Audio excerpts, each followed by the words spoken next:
लोकसभा चुनाव के पहले चरण के बाद अब दूसरे चरण की बारी है और इस बार मां के चुनाव प्रचार का जिम्मा बेटियों ने भी संभाल रखा है। मैनपुरी में 7 मई को तीसरे चरण में चुनाव है और समाजवादी पार्टी से डिंपल यादव मैदान में है। वो मैनपुरी के गांव-गांव में प्रचार के लिए जा रही हैं। उनकी बेटी अदिति यादव भी उनके लिए प्रचार कर रही है। वहीं मथुरा में हेमा मालिनी के लिए उनकी दोनों बेटियां भी चुनाव प्रचार के लिए पहुंची हैं। मथुरा रिपोर्ट आपको दिखाते हैं।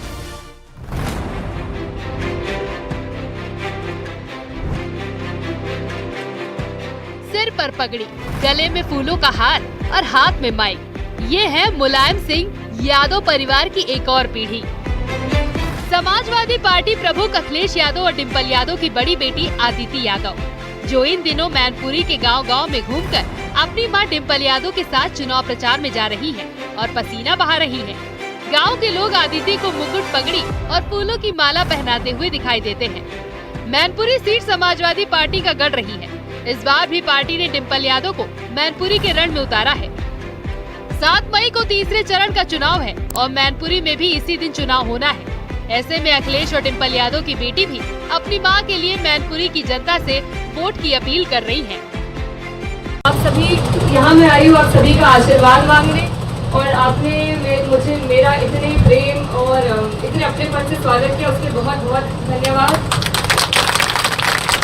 और मैं आप सभी से ये कहना चाहती हूँ कि आप 7 तारीख को सब जाइएगा और साइकिल का बटन दबा के समाजवादी पार्टी को वोट दीजिएगा। धन्यवाद। जय हिंद, जय समाजवाद। साल 2019 में मैनपुरी की सीट मुलायम सिंह यादव जीते थे। उनके निधन के बाद उपचुनाव में डिंपल यहाँ से सांसद बनी और इस बार भी वो यहीं से चुनावी ताल ठोक रही है और उनकी बेटी अदिति भी उनके लिए प्रचार कर रही है।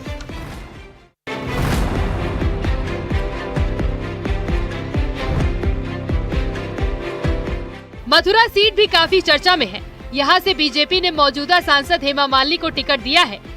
यहाँ से 2 बार की सांसद हेमा मालिनी जहाँ वोटरों को लुभा रही हैं, तो वहीं वो भी मथुरा वासियों से तीसरी बार जिताने की अपील कर रही हैं। इतना ही नहीं, उनकी बेटियां ईशा और अहाना भी उनके प्रचार में साथ दे रही हैं। ईशा और अहाना ने बांके बिहारी के दर्शन किए। मंदिर दर्शन के साथ साथ चुनावी कैंपेन जोर शोर से चल रहा है।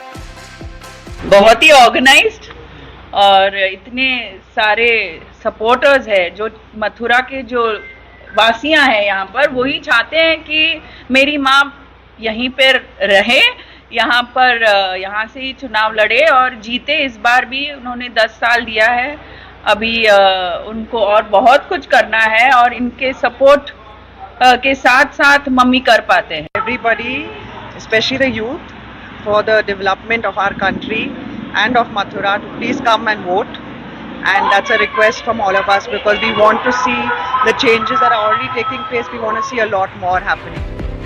जाहिर है इस बार मां को जिताने के लिए बेटियों ने प्रचार का जिम्मा संभाल रखा है। Bureau report, news 18।